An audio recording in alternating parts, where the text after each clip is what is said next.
I'm Nick Gillespie with ReasonTV, and we're at the big 9/12 rally that FreedomWorks is putting on at the Capitol and at the National Mall. They did this last year with a much bigger crowd and a much more unified message of stop the spending and turning out people in D.C.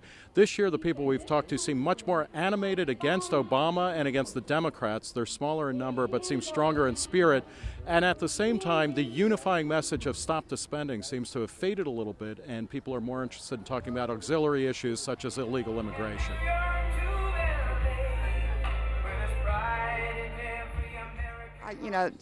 I'm not a racist, but I'm tired of hearing the Miss Black America contest. You can't get in if you're white. I'm tired of hearing about the black colleges. I'm tired of hearing black. Must unite! Must unite! Must unite! Why'd you come out today? Well, we came out to show all good people, Latin, black, and white, must unite, because this is like war. It's a class war in actuality. The Democrats are trying to show that the Tea Party people are racist. They're using the Truman trick. They're making them out to be Dixiecrats. Deneen, you're speaking today. What are you going to be speaking about? I'll be talking about the myth of racism and how the progressives continue to keep pushing the idea that the Tea Party movement is about racism. Has absolutely nothing to do about race. It's about Obama's policies. We're not supporting anybody. We just want people to listen to the people. The movement's a truncated pyramid. You can't attack it because it doesn't have a leader. And that's a huge frustration for the left-string media. They're like diapers. They need to be changed regularly, okay? We can encapsulate it as communist Kenyan Muslim. Yes. This is the salt of the earth. I would hand one of my youngest child, who's 4 years old, to any person walking down this procession and say, will you take care of my kid? I'll be back in a half hour. Well, we're going to have a good time. People are going to celebrate freedom. They're going to send a message to Washington that they insist on some respect from this institution behind us, and frankly, there's some restraint, some adult restraint on spending especially. I came here to produce and not to take away.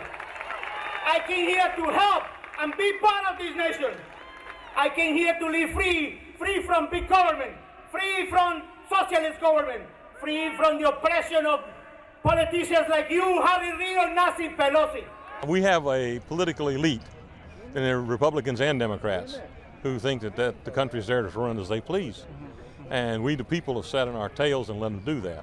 Was Bush any better than Obama?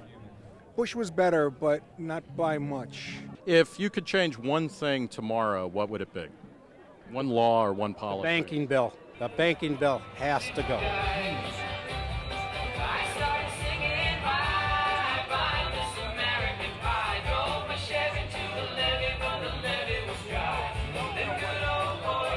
Do you think Obama knows the lyrics to American Pie? No. You had the 9/12 rally last year. It's back this year. The crowd looks smaller, but also more intense. But are they staying on the anti-spending message? They are, and what you need to know about 9/12 is we now have probably hundreds of 9/12 rallies all across the country. So people are taking the protest back home, and frankly, that's the goal. That's a success story. We're still focused on the core economic issues.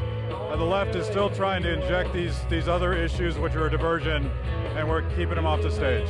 So you're an infiltrator. What are you infiltrating? Tea Party, crashing the Tea Party. And where are you infiltrating from? I'm not allowed to say. We need to reduce government spending by 43%. That's just if we're going to balance revenues with expenditures, and that's going to take across the board. And of course, the biggies: Medicare, Medicaid, Social Security. How about defense? Defense, absolutely. Out of Iraq, out of Afghanistan, we're nation building all around the world. Don't we have our own nation to build? Do you agree that America's national anthem is a terrible song? No, of course not. It couldn't be terrible. It shows what our country stands for. The beauty of the Tea Party movement is watching it hold Republicans accountable. For all those people that think that this is just 1994 all over again, those people came in the pre-internet era, and they did not have this active democracy at work, this participatory democracy at work. And in 1994, people didn't think that America was going under. This group of people, if you ask them, think that we are going down the road to Greece.